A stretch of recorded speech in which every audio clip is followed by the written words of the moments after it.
Brought to you by Haier, world's #1 home appliances brand.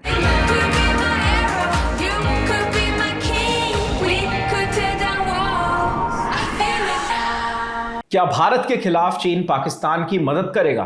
क्या चीन भारत के लिए ब्रह्मपुत्र का पानी रोक देगा? अगर ऐसा होगा तो भारत क्या जवाबी कार्रवाई करेगा? पहलगाम आतंकी हमले के बाद भारत लगातार एक्शन ले रहा है। पाकिस्तान भी रिटेलिएट करने की पूरी कोशिश कर रहा है, लेकिन जब कामयाबी नहीं मिली तो पाकिस्तान के प्रधानमंत्री शहबाज शरीफ ने अपने पुराने दोस्त चीन से मदद मांगी है। सिंधु के बदले नॉर्थ ईस्ट इंडिया की लाइफ लाइन कही जाने वाली ब्रह्मपुत्र का पानी रोकने के लिए कहा गया है। अब सवाल है कि क्या चीन वाकई में ऐसा करके भारत को 2 फ्रंट वॉर में उलझाने की कोशिश करेगा?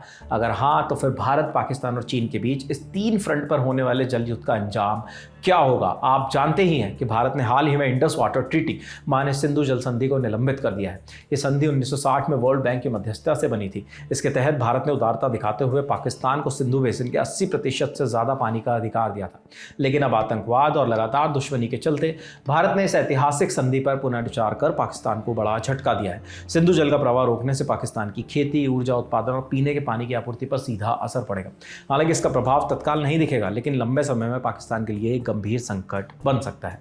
भारत इस वक्त एक साथ 2 मोर्चों पर चुनौती झेल रहा है। पाकिस्तान के साथ सिंधु जल संधि विवाद और चीन के साथ ब्रह्मपुत्र नदी पर रणनीतिक टकराव। जहां पाकिस्तान भारत से सिंधु जल संधि के तहत मिलने वाले पानी को रोकने पर बौखला गया है, वहीं ट्रिब्यून की खबर के मुताबिक पाकिस्तान अब चीन से अपील कर रहा है कि वो भारत का पानी रोककर उसे सबक सिखाए। आपको बता दें कि ब्रह्मपुत्र नदी भारत के पूर्वोत्तर राज्यों, खासकर अरुणाचल प्रदेश और असम के लिए बेहद महत्वपूर्ण है। इंडिया टुडे की रिपोर्ट के मुताबिक ये न केवल खेती और जलापूर्ति की प्रमुख स्रोत है, बल्कि हाइड्रो पावर प्रोजेक्ट्स के लिए भी बेहद अहम है। भारत के उत्तर पूर्वी इलाकों में लाखों किसान, मछुआरे, उद्योग ब्रह्मपुत्र नदी पर निर्भर हैं। हिंदुस्तान टाइम्स की खबर के मुताबिक चीन तिब्बत के मेडोक क्षेत्र में ब्रह्मपुत्र पर एक बड़ा डैम बनाने की तैयारी में है। ये डैम 3 जॉर्जेस डैम से भी बड़ा हो सकता है, जिससे चीन की ऊर्जा उत्पादन के साथ साथ ब्रह्मपुत्र के पानी के प्रवाह पर भी नियंत्रण मिल सकता है।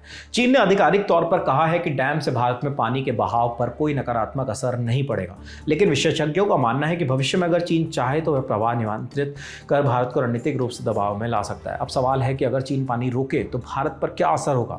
जवाब है, इसका असर कई तरीकों से भारत पर पड़ सकता है। जैसे असम और अरुणाचल प्रदेश में खेती, मछली पालन और घरेलू जलापूर्ति पर असर पड़ेगा। मानसून के मौसम में अचानक पानी छोड़ने से बाढ़ और बाकी समय पानी रोकने से सूखे की संभावना बढ़ सकती है। ब्रह्मपुत्र बेसिन में बने हाइड्रो प्रोजेक्ट की क्षमता भी प्रभावित हो सकती है। ये असर सीमित होंगे। राष्ट्रीय स्तर पर इसका ज़्यादा असर नहीं होगा, क्योंकि भारत के पास गंगा, यमुना, गोदावरी, कृष्णा जैसी कई नदियाँ हैं जो पूरी तरह से देश के भीतर से निकलती हैं।